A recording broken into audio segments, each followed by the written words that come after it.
Hello everyone, I'm Grace and welcome back. We're here with our teacher Philemon once again. And tell us, how was your week? How was your day? Grace, my week was busy and productive, which is good. Thank you. And how was yours? Mine, it was okay. It was not that busy like that other time, but I'm glad it was good okay. to hear. You know what's interesting? You know, a lot of beautiful things have been happening in your life. Really? Yes, which I quite didn't notice the first time we met. I think 10 years ago.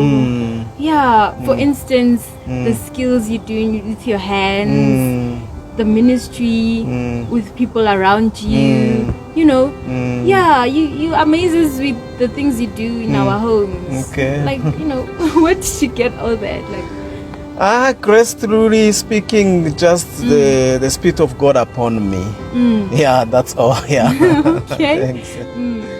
But why some of us, even those who seem to be filled with the Holy Spirit, like, nobody else, we do not see that power out working outside the church?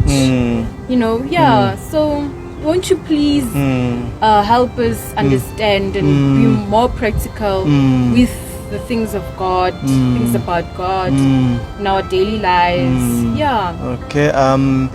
Grace, with me, it started with being hungry to be an instrument in God's kingdom. And from the book of Luke chapter 1 verse 53, it says, he filled those who are hungry with good things, which is a good promise. Number one, you must be hungry. And number two, you must believe. You must believe, because the Holy Spirit is here. And the Holy Spirit is power. It's power given only to those who have something to do for the kingdom, but are not powerful enough. They are powerless. They have no power. That's number two. And number three, be at work. Find something to do. When we read from the book of Exodus chapter 31 from verse 1, we see that when Bezalel was filled with the Holy Spirit, it was not about preaching or talking, but it was about doing something with his hands. We shouldn't preach when we are where we are called to do something. We shouldn't preach with our mouth where we are called to preach with our hands. Find something to do. Something so simple like find somebody with empty and dry glass and fill it to something until it overflows, and give it to somebody thirsty and see what is going to happen.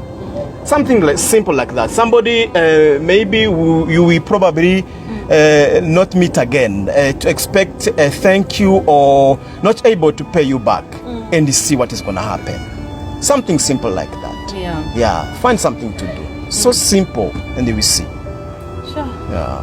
But what about healing? People are sick. Why don't we see healing taking place like it was when it was with Jesus, through the same power? What about healing? Grace, healing is still taking place today. In my own life, I received the healing. It was actually in your father's church. He was ministering to us. I believed and I was healed for something I had been suffering for more than 13 years. I was told to take tablet every day. From that time, I'm fine without tablets. I'm healed. So healing is still taking place today. But healing requires few things. One is the will of God. Number two is your faith. Number three is the gift of healing. Wait, so you mean to tell me it can be God's will for someone not to be healed? Grace, the will of God is beyond that. Is more than just being healed. The will of God actually prevents us from getting sick if we listen to Him. The problem is that today we think we know what to do, what to eat, where to go. You see? And if you go against God's will, if God says go this way and go the other way, sin has got consequences. If you lose your leg while going your own way, there's no guarantee that God will put back your leg before he can use you.